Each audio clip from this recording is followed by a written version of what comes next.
सरफराज, ईद की कुछ यादें बचपन की। मैं आऊँगा जब आप स्टार बन गए, लेकिन बचपन की यादें, एक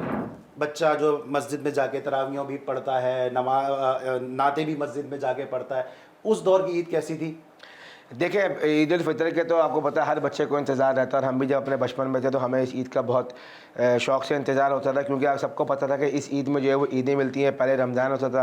रमज़ान में जो है बच्चे जाके तरावियाँ पढ़ते थे, फिर जाकर पता है जब बच्चे तरावी के दौरान शरारतें करते हैं मस्जिदों में इधर उधर भागना, तो वो सारा हमारा बचपन नहीं बिल्कुल ऐसे ही गुजरा। और इस ईद का इसलिए इंतज़ार होता था कि यार ईदें मिलेगी तो जो पैसे मिलेंगे उसको खर्च करेंगे जाके। क्या खर्च करते हैं? कितनी ईदी मिली, कुछ याद है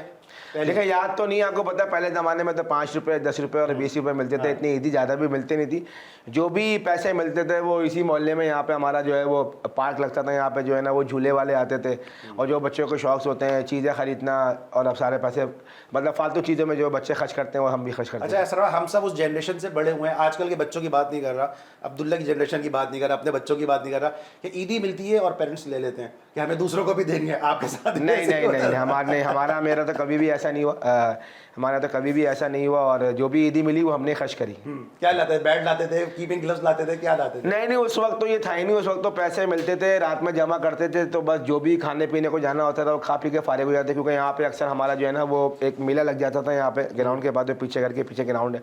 तो यहाँ पे वो जो बचपन के जो भी झूले झूलने वाले, वो कश्ती वाला आता था, वो गोल गोल घूमने वाला आता था, वो सब झूला झूल के फिर जब थक जाते थे तो फिर जो पैसे बचते थे वो खाने पीने में उड़ा देते थे। अच्छा, जब थोड़े बड़े हुए, क्रिकेट का शौक हुआ, कभी ऐसा हुआ कि ईद है और मैच आ गया है और घर वाले तो छुप के जा रहे हैं, घर में कोई लोग आ रहे हैं या कहीं दावत में जाना है और सरफराज साहब ग्राउंड में मौजूद हैं? नहीं, ऐसा तो जब बचपन में थे तब तो ऐसा नहीं हुआ, लेकिन जब आहिस्ता आहिस्ता बड़े हुए या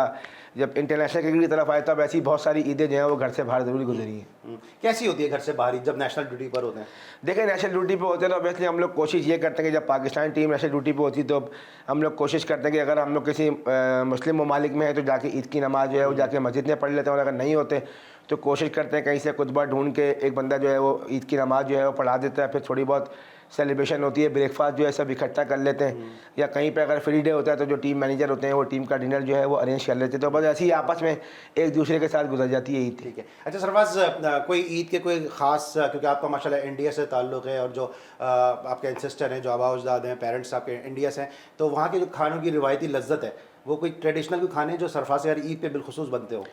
नहीं, हमारी यहाँ ऐसा तो कुछ नहीं, हमारी यहाँ ये होता है कि जब ईद वाला दिन होता है तो अम्मी जो है वो सुबह सुबह जो है वो अपना सेवइयाँ वगैरह जो बना के रखती हैं, और फिर जब हम लोग ईद की नमाज़ पढ़ के आते हैं, कब्रिस्तान जाते हैं, वहाँ से अब सीधा आते हैं तो फिर हम लोग नाश्ता करते हैं, तो वो नाश्ता बना हुआ होता है। अच्छा सरफराज, ये तो चले हमने हैप्पी मोमेंट की बात की, बहुत कम उम्र में आप थे जब आपके वालिद का इंतकाल हुआ, उसके बाद की ईदें बताएं कि कैसी गुजरी आपकी? देखिए, ऑब्वियसली जब आप बहुत छोटे होते हैं ना तो आपको अंदाज़ा नहीं होता कि आपकी लाइफ में क्या चीज़ जो है ना वो मिसिंग हो गई है। जब आहिस्ता आहिस्ता आप बड़े होते हैं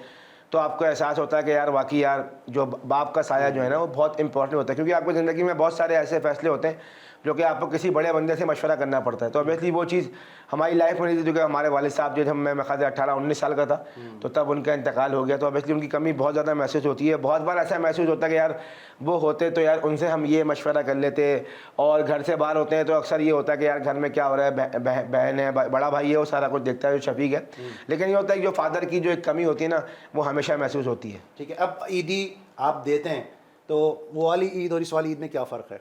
देखिए, उस वाली ईदी में तो ये होता था कि हम ईदी का इंतज़ार कर रहे होते थे कि अब ईदी मिलेगी कब, अम्मी या पापा जो है वो निकालेंगे, हम कब किसके घर जाएंगे, यार घर चलो ईदी जमा करनी है। तो अब ये होता है कि हम पहले तो हम नोट जब फ़ोन कर रहे होते हैं अपने दोस्तों को कि भाई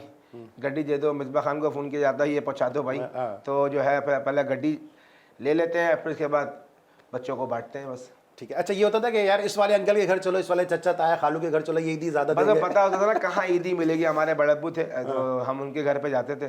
तो वहाँ पता होता था कि यार 100 का नोट तो मिलेगा ही मिलेगा। अच्छा, ठीक है। उस वक्त तो 100 का नोट भी बड़ी बात होती थी, कड़क कड़क जब 100 का नोट मिलता था। अब तो आपको पता है बच्चे 100 के नोट, 100 की तो बात ही नहीं होती, अब तो बोलते हैं 500 1000 की बात करें अब। ठीक है।